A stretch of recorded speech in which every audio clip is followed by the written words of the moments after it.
Le standard européen EN 50342 est le standard le plus commun utilisé. Il a été mis à jour pour la dernière fois en 2015 et remplace la version de 2006. Les batteries pour véhicules start-stop et camions sont à l'origine de cette mise à jour.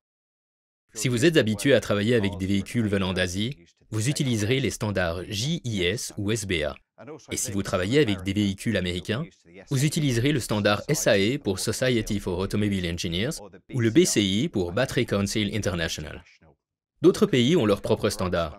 Il faut donc noter que la Russie ou la Chine, par exemple, utilisent leurs propres normes et que les pays du reste du monde non couverts par ces standards ont leurs propres normes également. EN est donc la norme en vigueur en Europe. Elle consiste en 7 niveaux différents.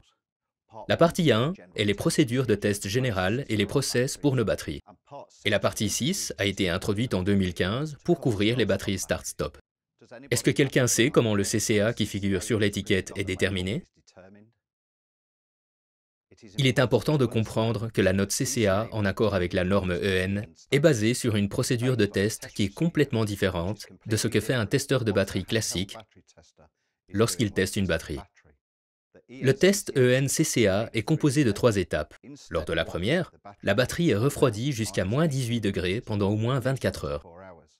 Donc c'est ce sur quoi nous nous engageons quand nous imprimons 680 ampères sur l'étiquette. Nous nous assurons que cette batterie peut fournir 680 ampères à une température de moins 18 degrés Celsius. Pendant le test, on décharge ce fort courant pendant 10 secondes, puis la batterie est au repos pendant encore 10 secondes. Après cette courte période de repos, on continue de décharger la batterie avec un courant de 60% de la valeur affichée. Dans cet exemple, 60% de 680 est égal à 408 ampères. La batterie ne passe le test que si ces 2 critères sont respectés. Après les premières 10 secondes, le voltage doit être de 7,5 volts. Et après les premières 90 secondes, le voltage doit être au-dessus de 6 volts. Avez-vous vu les roues tourner dans le coin gauche? Cela représente la durée totale du test de démarrage à froid. Pendant que je parle, les cercles continuent de bouger. Imaginez ce scénario dans la vie réelle. Essayez de démarrer le moteur pendant 1 minute et demie le matin. Je pense que personne n'essaiera de démarrer un véhicule pendant aussi longtemps. Et encore, nous parlons d'une batterie à une température de moins 18 degrés. C'est très impressionnant. Ici, au Royaume-Uni, la prise électrique classique fournit environ 13 ampères. Ces batteries peuvent délivrer jusqu'à 50 fois cette puissance. C'est juste pour vous donner un exemple de la puissance délivrée par une de ces boîtes.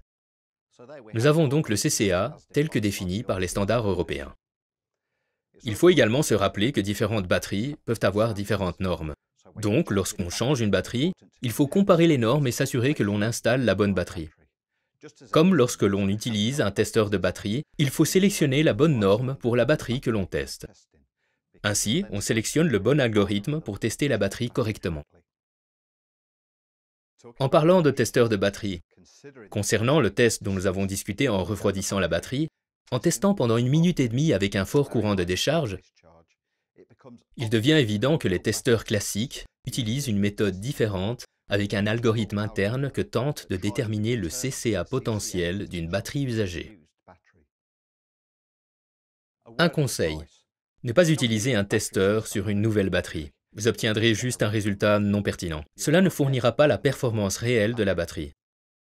À retenir, le CCA, ou Cold Cranking Amps, démarrage à froid, c'est la puissance qu'une batterie peut délivrer. Il y a différents standards pour le CCA. Il faut donc tester des batteries équivalentes, soit une batterie EN contre une autre batterie EN, ou une JIS contre une autre JIS. Il est également important de se rappeler que nos batteries respectent la norme EN pour le démarrage à froid à moins 18 degrés Celsius.